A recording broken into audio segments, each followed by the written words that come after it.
Olá a todos e a todas, sejam bem-vindos e bem-vindas à unidade 5 da disciplina Técnicas e Dinâmicas de Grupo. Hoje vamos falar sobre dois temas. Quais são eles? A tomada de decisão, pensando também em estratégias para essa tomada de decisões dentro de uma organização, e também a constituição de equipes, pensando os tipos de equipes e também as vantagens e desafios em sua formação. Primeiramente, no que tange a unidade 5.1, que se refere à questão da formação, então da tomada de decisão, é importante que a gente entenda que tomada de decisão é algo muito importante em nossas vidas e também na vida de grupos e organizações, né, como as empresas. Fazer uma escolha é pensar também em várias alternativas e pensar também qual seria a melhor alternativa a se buscar.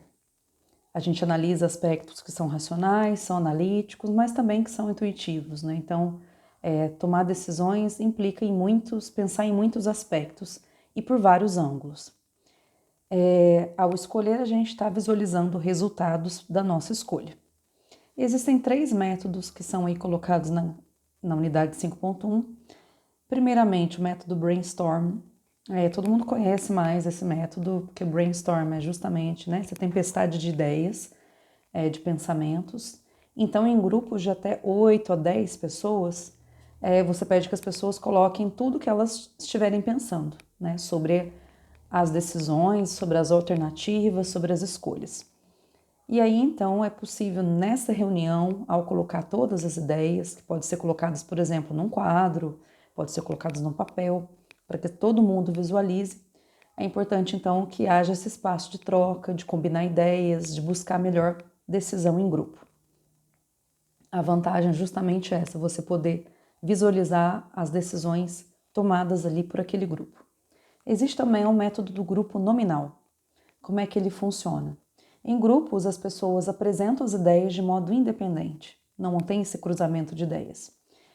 Há uma interação mínima e cada um vai apontar uma solução, né? E isso de modo estruturado. Então, cada um vai ter um momento de fala dada pelo gestor, né, pelo líder, e por fim, uma votação secreta para entender, então, qual que vai ser a alternativa a ser escolhida. Tem também o método Delphi, que é muito usado principalmente em equipes que são virtuais, que não se encontram presencialmente, onde cada membro apresenta ideias sem a presença, sem esse contato com o outro. Há a aplicação de um questionário para que as pessoas coloquem as suas ideias, coloquem as suas soluções, né? Depois elas vão tomar contato com o questionário um do outro e por fim vai passar um outro questionário onde vai apontar então uma solução até se chegar à decisão dessa equipe.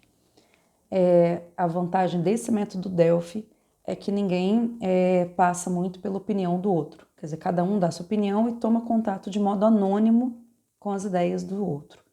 Então, por exemplo, às vezes uma pessoa é muito carismática num grupo e acaba, aquela ideia dela toma muita forma, né, naquele grupo.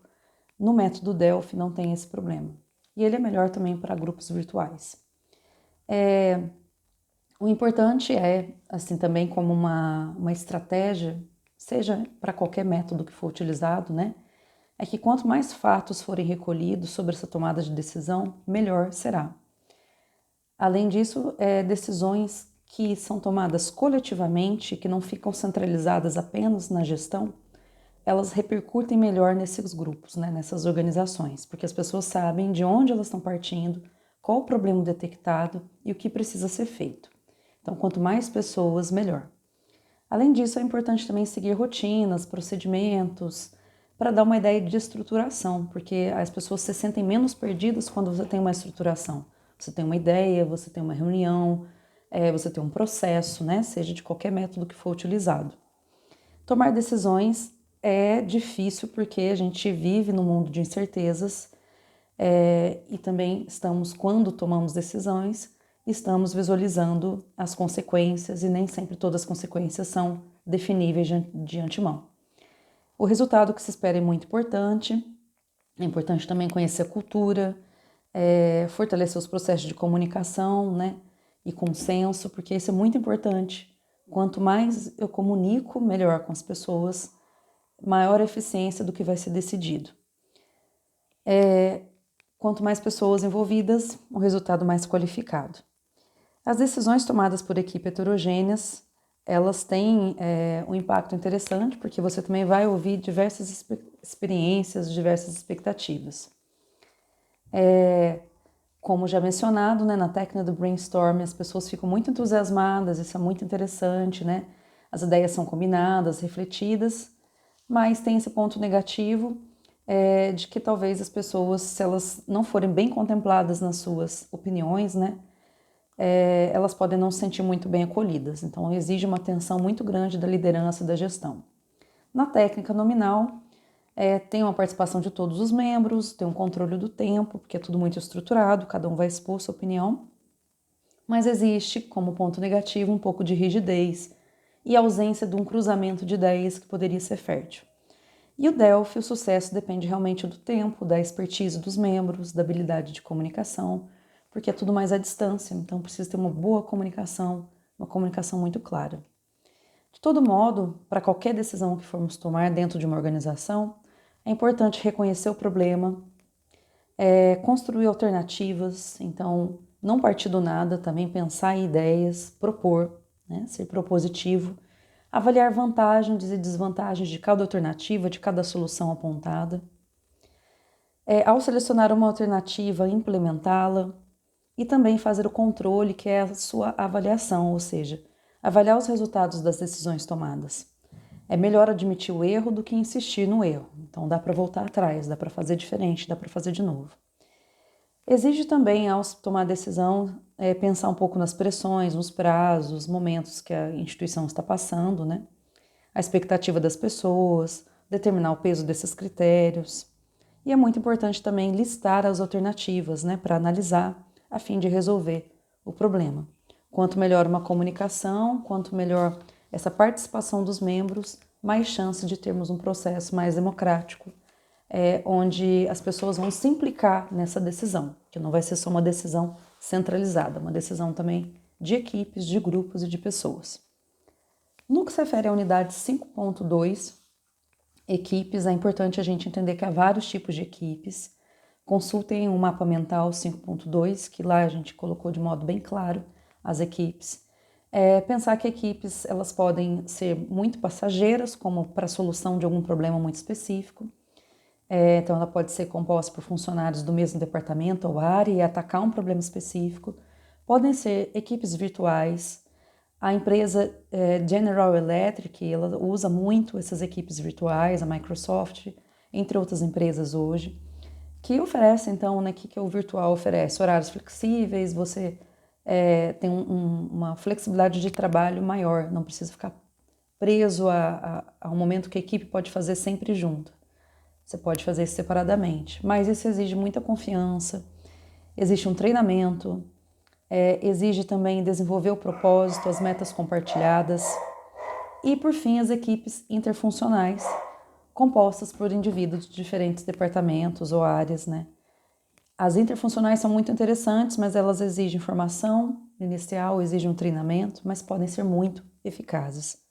Temos as equipes especiais de projetos, que elas existem só para desenvolver um projeto, por exemplo, uma ideia nova, um novo software, um novo programa.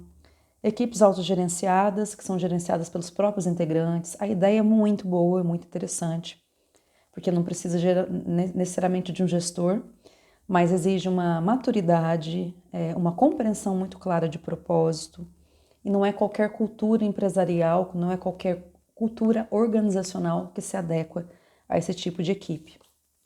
As equipes, elas então, pensando no propósito, elas melhoram a produtividade, elas são caracterizadas pelo desempenho coletivo, né, de funções, reúne habilidades complementares. Então, por exemplo, reúne pessoas que têm habilidades técnicas com pessoas que têm habilidades interpessoais, com pessoas que têm habilidades de comunicação. Então, a equipe ela é muito interessante, mas ela precisa ter uma clareza de propósito, ela precisa também ter um apoio da gestão muito claro, né? Precisa ter recursos, precisa ter tempo, Uma equipe ela não vai fazer milagres sozinha, então ela precisa ter um aparato ali organizacional.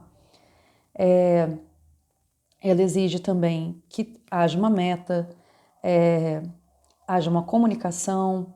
Não basta formar a equipe sem fornecer o apoio para ela. E claro, é que toda equipe vai sofrer muito o efeito da liderança. Então, se essa equipe tem uma liderança, né, seja o gestor ou seja um líder temporário da própria equipe, é muito importante analisar como que vai ser essa liderança. Se for uma liderança mais democrática, que dá espaço para fala, para conversa, que é proativa, vai ser muito interessante. E a equipe pode trazer bons resultados. Equipes precisam ser apoiadas.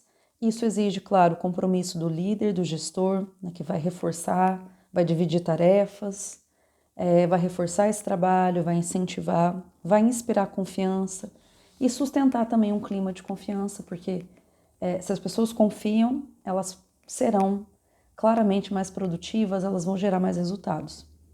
E claro, existe também uma disposição para correr riscos, porque trata-se sempre de um trabalho mais inovador.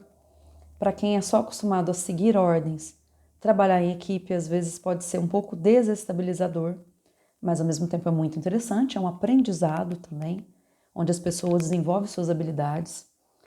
E é muito importante, então, para além disso, compartilhar aí as experiências de equipe, estar aberto a essa escuta, seja você como gestor, como líder ou como membro da equipe.